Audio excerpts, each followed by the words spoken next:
Hi guys, what's going on? This is Roth. I'm here at New York Comic Con. We are so excited to be with Are we there? Okay. I was just walking around in stupor. I don't know where I am anymore either, to be honest with you.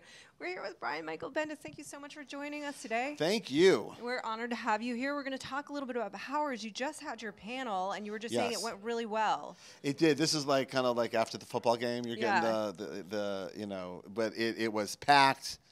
The reaction to what we wanted a reaction to was through the roof. Eddie was fantastic. And I just honestly, for people watching, if you were there, thank you. That was amazing. I've had some amazing experiences at conventions. That was probably the best one.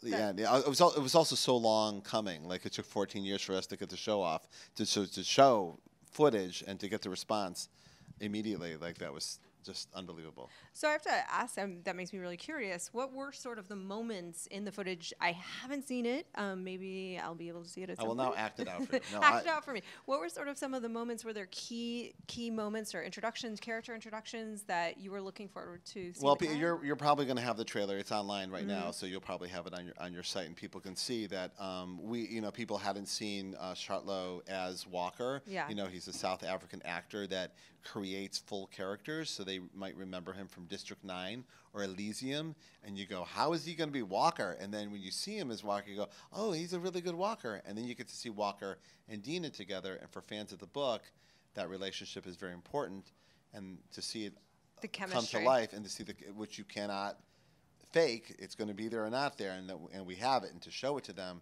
was very, very exciting. You can see a little bit of a lot of things because it's a trailer, but if you're familiar with the book, you're like, oh, they're doing that, and they're doing that. And also they see there's a few F-bombs dropped, which lets you know it's not like a washed-out version of the book. The book is kind of rated R, so is the show. So people got a taste of the tone and of the chemistry and the characters, and they liked what they saw, which was a big relief. Yeah, I mean, this has been one of the big questions, and just curious about being on this, being on this platform, has that been when it's really allowed you to tell sort of the story that you wanted to tell, stay faithful to your book? Yeah, I mean, the book itself, even though it's been published by Marvel for 10 years and will continue to be, it's an independent comic. We're one of the very few books that Marvel just publishes, but we do it in our room alone. It's an independent book, and it's got an indie edge to it. We're a little naughty, we're a little bawdy, and because we do believe that there were superheroes in the world, they would be pretty naughty and bawdy, and it's kind of what separates us from all the other comics, and it's what's going to separate us from a lot of the other shows. So now there's a lot of comic book shows on the air, and we showed a clip today that you're not going to see in other shows. And then we showed another clip. It was a little on the dirty side, and got a big response. But you're not going to see that on The Flash. It's just not. It's not gonna happen. This is going to be the adult comic show, yes? Yes, yeah. So I want to talk a little bit about sort of the approach for you as the creator. My understanding is that you're sort of cherry picking key storylines and maybe remixing them a little bit for the show. Yeah, Charlie Houston is the showrunner with Remy Ubashan, and they are there every day and killing it. And what they've done, and what I'm immensely proud of and hoped for, is that they took the elements from the show that they thought would make a good TV show, the elements from the book that they thought would make a good TV show. Because we don't want just a repetition of the book. The book is the book, and the book is using, we hope, the best version of the medium. So you want the show to be the best version of the medium, not just a regurgitation of what we did. So they found stuff that they thought would make a good TV show, and we all worked on it together, and here we are. Is there any change? I was curious about Eddie Izzard's character Wolf. Is there any change in that character or any of the other? Because he seems to have changed a little bit, just from what I understand. That you now particularly he's a charismatic comic actor turned dramatic actor who we all love. But no, he had a lot of room to create, and Eddie from the get-go was like, I'm going to spend some time to really think about making him a unique presence as a villain.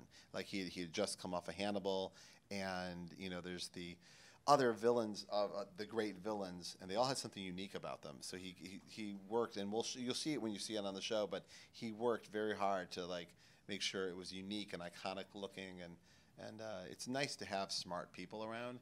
He's very, very smart. and you like when smart people are acting smart and doing smart things, and that's what he's bringing for us. Is there one change that you are particularly looking forward to fans of the book seeing, and one thing that has remained faithful that you are particularly looking forward to fans seeing? Well, the faithfulness is I am. It's not a watered down version. That was the thing that I was like, I want it to be its own thing, but I want it to be true. And by being true, I mean that this, we were kind of a rated R book, and and it's for adults by adults, and I like that to continue. So that I'm happy with. Couldn't be happier.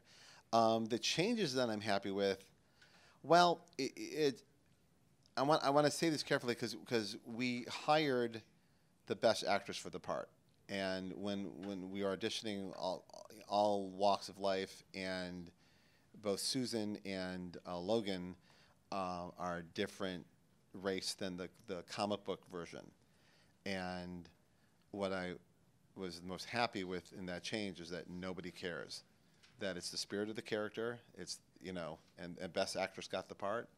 At home, I have two of my daughters are of color, and I like they're going to grow up in a world where there's strong female presence of color, more than there is, and there needs to be a lot more. And so watching Susan do her thing and having Logan stand there as this epitome of power is it's a wonderful thing, and it's a wonderful message, and it came out in the best way, that it's just the best actress got the part, and there's been no one's even questioned it on our end. They're just, yep, that's it. So.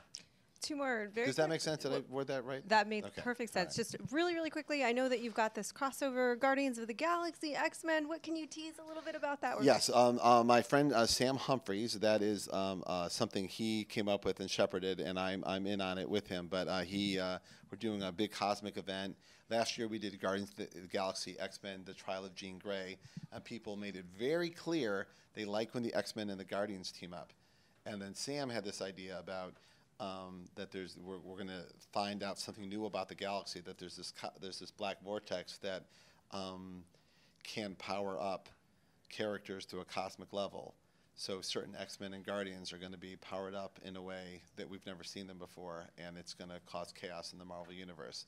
And it's going to cross over all of the cosmic titles like Captain Marvel and Nova, Guardians, and Star-Lord, and it's pretty cool. I'm excited about it. Yeah, because you know what the best part is, that the people who saw the movie and have been reading our books, and they want more. Like, all we hear is, can you put it out faster? And because the movie was so entertaining, they just want that feeling over and over, and they want more about the characters. So here comes more.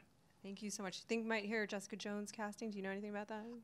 I'm not say to you. Yeah, no, I will tell you that I'm not as involved with Jessica Jones as I am in Powers, but I visited the writer's room and I've read the first episode, and I'm very pleased with the direction that it's going, and I hope it continues that way. I met all the writers. They seemed very, very smart. They asked the right questions. You know, when people ask you questions, and sometimes the questions, those aren't the right questions. You're not even near. It was a very good conversation. So fingers crossed. And it would be very cool that there's a Powers and a Jessica Jones and Ultimate Spider-Man on the air. Nothing would make me happier. So. Thank you so much for your time. Oh, it's so thank good you. to see you here. All right, and you guys at IGN have been really nice. We love your comic section. It's a very well-written comic section. Not all comic sections are well-written. It really is. You guys did a great job, hosting the first look at the Powers poster. So thank you. Thank you. All right. That was an awesome pitch for us. So for all things IGN being awesome, listen to this man right here. But they did all look at me like, is he being sarcastic or is he being not? I was being real. I was actually having. He's telling you to keep it locked to IGN. Absolutely. Keep it locked to IGN.